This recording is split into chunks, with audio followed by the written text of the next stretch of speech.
Hello दोस्तों, नमस्कार। आप सभी का स्वागत है। जैसा कि आपको पता है कि चाहे कौन सा भी एग्ज़ाम हो, आपके राजस्थान में उन सभी प्रश्नों का पैटर्न यही रहता है जो अगले साल प्रश्न पूछे जाते हैं, वहाँ से आसपास ही आपके पूरे क्वेश्चन आते हैं। चाहे आपके सेकंड ग्रेड हो, फर्स्ट ग्रेड हो या रीट का एग्ज़ाम हो या किसी भी तरह का एग्ज़ाम हो, पूरे क्वेश्चन वहाँ से ही आते हैं। और मेरी कोशिश होती है कि उन्हीं क्वेश्चनों को कराऊँ और उनके आसपास के क्वेश्चनों को आपको याद भी कराऊँ। इससे पहले वाले वीडियो में भी कराया था और इसी वीडियो में भी आपको करवाऊँगा। तो देखिए, आपके पहले क्वेश्चन पूछा गया पहले एग्जाम में आपके रिट 2015 में कि वातारी फूलवाड़ी कितने खंडों में है। ठीक है, ये क्वेश्चन पूछा गया। अब वातारी फूलवाड़ी जो ग्रंथ है, जो पुस्तक है, वो विजयदान देता की है।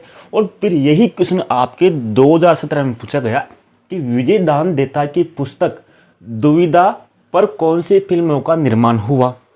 वही रिपीट हो गया, लेकिन बस आपको ये समझना है कि उसके आसपास जो टॉपिक है उसको आपको पढ़ना है। इसी तरह आपके पूरे क्वेश्चन पूछे गए, जैसे किस क्रांतिकारी को अमरदास बैरागी के नाम से जाना जाता है। अमरदास बैरागी के नाम से जाना जाता है। और यही क्वेश्चन फिर पूछा गया, किस क्रांतिकारी को तिहाड़ जेल में रखा गया। अब तिहाड़, ये मुझे थोड़ा कंफ्यूज रहा कि तिहाड़ जेल क्यों पूछा गया, और वही आपके पेपर में था।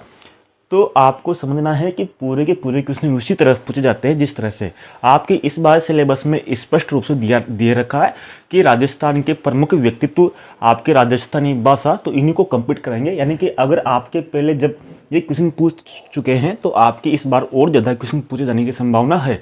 हो सकता है मेरी थोड़ी स्पीड ज़्यादा रहे, तो स्पीड ज़्यादा रखने का उद्देश्य ये होता है कि आपको कम समय में अधिक से अधिक जानकारी मिले। तो इनसे संबंधित हम क्वेश्चन करेंगे, जैसे राजस्थान के विजयदान देता से संबंधित या प्रमुख व्यक्तित्व से संबंधित। जैसे विजयदान देता को अगर बात करें तो दुविधा पर इनकी 2 पुस्तकें बनी थी, दुविधा और पहेली। दुविधा और पहेली। और इस वातारी फूलवाड़ी कितने खंडों में प्रकाशित हुई थी, इसको आरपीएससी ने, यानी कि जो राजस्थान माध्यमिक शिक्षा बोर्ड जो आपके पहले रीट की परीक्षा आयोजित करता था, उसने इसको डिलीट कर दिया था और इसको बोनस इसका अंक दिया था। अगर विजयदान देता की बात करें तो इनको राजस्थान का शेक्सपियर भी कहा जाता है। राजस्थान का शेक्सपियर। आपके कथन आ सकता है कि निम्न में से विजयदान देता के संबंधित में कौन सा कथन असत्य है। तो देखिए, इनको राजस्थान साहित्य का प्रथम लखोटिया पुरस्कार भी इनको दिया गया था। और राजस्थान के ऐसे व्यक्ति थे जिनको 2011 में, आपको ध्यान रखना है, 2011 में इनको साहित्य के नोबेल के लिए नामांकित किया गया था। बाकी मिला तो नहीं था, लेकिन ये 3-4 कथन आपको ध्यान रखने हैं जो इस बार आपके पूछ सकते हैं। बाकी इनकी बहुत सी पुस्तकें हैं जो आपको बहुत सी जगह मिल जाएगी, तो इन 3-4 चीज़ों को आपको रखना है। इसी तरह आपके अगर शेक्सपियर किसे कहा जाता है राजस्थान का, तो इसी तरह आपके बहुत से क्वेश्चन ऐसे हैं जिनको आपको ध्यान रखना है, जो आपके राजस्थान की भाषा जो साहित्य में आपके पूछे जाते हैं। उनको किस तरह से याद करोगे, जैसे मुहनोद नैंसी है। मुहनोद नैंसी आप जानते हो। अब मुहनोद नैंसी में आगे मुंह है, मुंह यानी कि मुंह। और इसी तरह मुंशी देवी प्रसाद में आगे भी मुंह है। तो मुहनोद नैंसी को राजस्थान का अब्बुल फजल किसने कहा था। जैसे राजस्थान के शेक्सपियर विजयदान देता को कहा जाता है, तो राजस्थान का अबुल फजल मुहम्मद नैंसी को कहा जाता है। तो राजस्थान का अबुल फजल किसने कहा था, तो मुहम्मद नैंसी को किसने कहा था, मुंशी देवी प्रसाद ने। दोनों में मुंह है, तो इस तरह से आप ध्यान में रख सकते हैं। इसी तरह बात करें आपके देवी प्रसाद में, आगे आप कह रहा है देवी। देवी का मतलब होता है माता। देवी का मतलब क्या होता है, माता। तो मुंशी देवी प्रसाद को कानूनी की माता भी कहते हैं। कानूनी की माता, कानूनी की माता किसे कहते हैं, मुंशी देवी प्रसाद को। इस तरह से आपको ध्यान रखना है। अगर मुंशी देवी प्रसाद के बारे में या जो आपके मुहम्मद नैंसी के बारे में बहुत सी बातें हैं जिनको मैं आपको अलग वीडियो में बताऊंगा, उसमें बताऊंगा किस तरह से आपको इनको याद रखना है।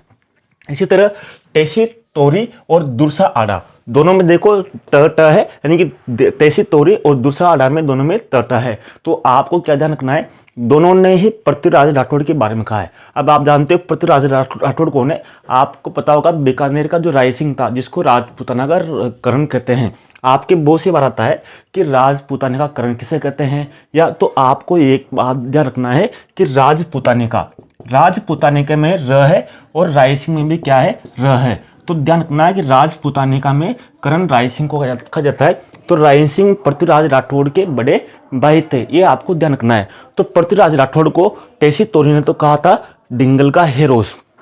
ठीक है। डिंगल का हीरोज किसने कहा? टेसी तोरी ने।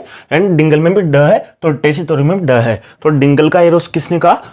टेसी तोरी ने पृथ्वीराज राठौड़ को। और इसी तरह बात करें तो पृथ्वीराज राठौड़ की जो पुस्तक है बहुत ही प्रसिद्ध पुस्तक है जो आपके बार बार एग्जाम में पूछी जाती है, वो है बेली कृष्ण रुक्मणी री। बेली कृष्ण रुक्मणी री। इसको दुर्सा आड़ा ने क्या कहा था? 5वां वेद और 19वां पुराण कहा था। यानी कि पृथ्वीराज राठौड़ की जो पुस्तक है बेली कृष्ण रुक्मणी री को दुर्सा आड़ा ने 5वां वेद और 19वां पुराण कहा था। तो इस तरह से आपको पूरे क्वेश्चन आपको ध्यान रखना है। पृथ्वीराज राठौड़ के बारे में बहुत सी बातें हैं, जैसे इनको अकबर ने गागरोन की जागीर भी दी थी, इसी तरह से आप इनको ध्यान रख सकते हो। इसी तरह आपको टेसी तोरी कौन थे?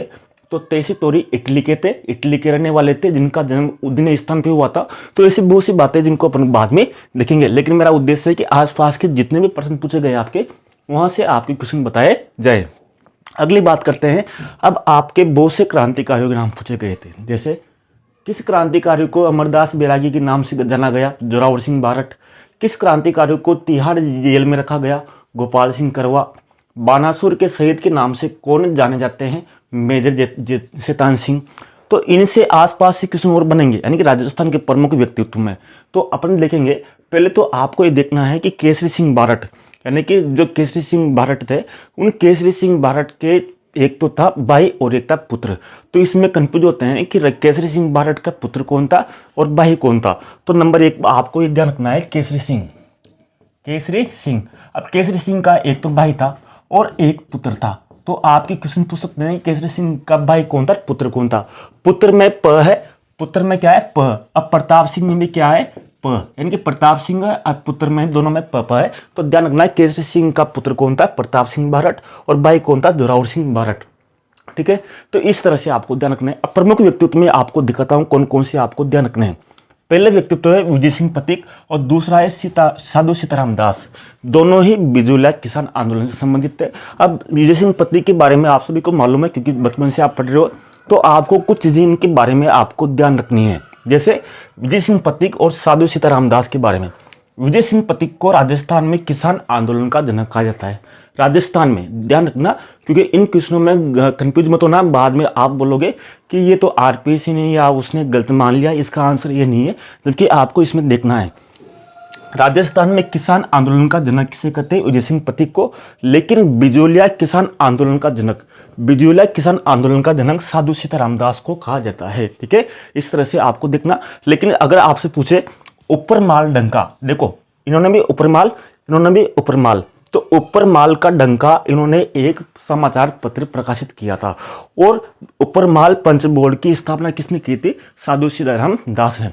हो सकता है कि आपको साफ दिखने में थोड़ी दिक्कत हो, हम व्यवस्था कर रहे हैं, संसाधनों को बढ़ा रहे हैं, थोड़ा अभाव है। जैसे ही हमारे पास संसाधन होंगे तो हम व्यवस्था करेंगे कि आपको और अच्छा बढ़ाने की कोशिश करें और अच्छा आपको देने की कोशिश करें। लेकिन जितने भी हमारे पास संसाधन है, जैसे हमारे पास कैमरा नहीं है इतना अच्छा क्वालिटी का जो आपको दिखा सके अच्छा बोर्ड पे, और डिजिटल बोर्ड नहीं है, तो उनकी व्यवस्था जल्द करेंगे। यानी कि हम कोशिश कर रहे हैं कि आपको अच्छा से अच्छा देने की कोशिश करें। इसके बाद में आपके बाद यहाँ पूछा जाता है कि किस जेल में कहाँ पर रखा गया। अब आपको पता है कि विजय सिंह पथिक को टोडगढ़ जेल में बंदी नजरबंद रखा गया था। अब टोडगढ़ कहाँ पर है? अजमेर में है। तो आपको ध्यान रखना है कि विजय सिंह पथिक को टोडगढ़ जेल में रखा गया, तो ये अजमेर में है। तो इसी कारण अजमेर मेरू, आपको ध्यान रखना, अजमेरू इनकी एक पुस्तक थी। ऐसे तो बहुत सारी है, what is a Indian state. इसी तरह से आपकी विजय सिंह पथिक की जो पुस्तक है अजमेरू टोडगढ़ जेल में, यानी कि इस तरह से आप इनको संबंधित करके आप इनको अध्ययन कर सकते हैं। बात करें आगे, जैसे आपके पूछा गया था जोरावर सिंह बारट, गोपाल सिंह करवा।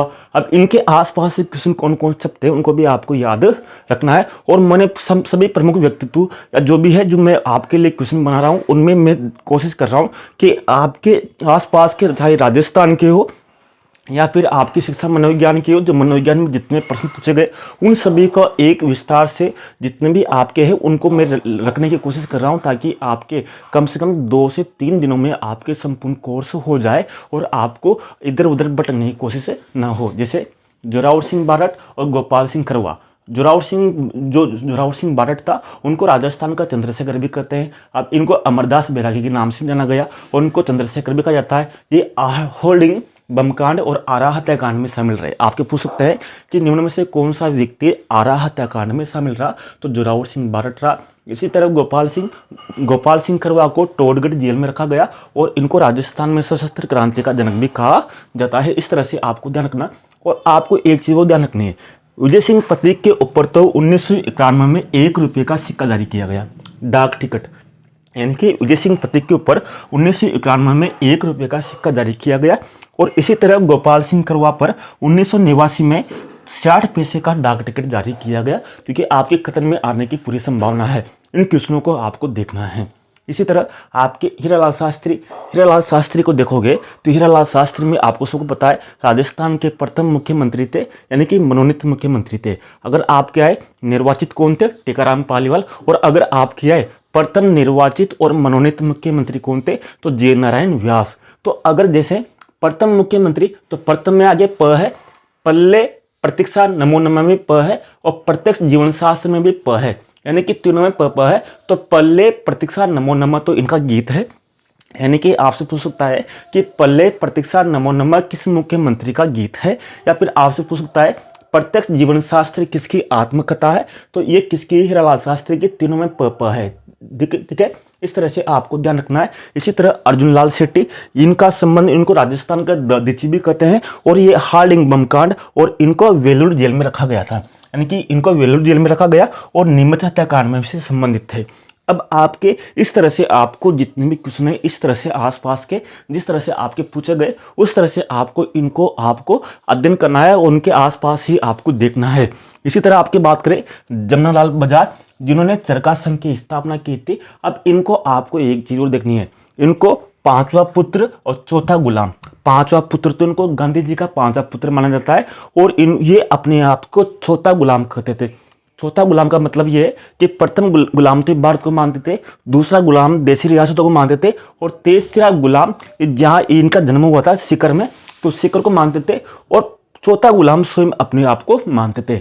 इस तरह से आपको अध्ययन करना है। अगले वीडियो में मैं और अच्छा आपके लिए करने की कोशिश करूंगा, यानी कि रिट के आसपास जितने क्वेश्चन आपके पूछे गए, मैं शिक्षा मनोविज्ञान के भी लाऊंगा, सबके क्वेश्चन लाऊंगा। केवल मैं देर रखिए, क्योंकि इनको एक एक क्वेश्चनों के आसपास के क्वेश्चनों को ढूंढने में, उनके आंसर ढूंढने में थोड़ा समय लगता है, लेकिन समय जरूर लगे। लेकिन जो भी लाऊंगा आपके लिए क्वालिटी का लाऊंगा। उम्मीद है आपको समझ में आएगा, और अगर समझ में आओ और जो आपके दिखने में जो दिक्कत है उनको हम धीरे धीरे दूर करेंगे, क्योंकि हमारे संसाधनों को हम व्यवस्था कर रहे हैं, और संसाधन जैसे ही होंगे आपके लिए और अच्छा करने की कोशिश करेंगे। धन्यवाद, नमस्कार, जय हिंद।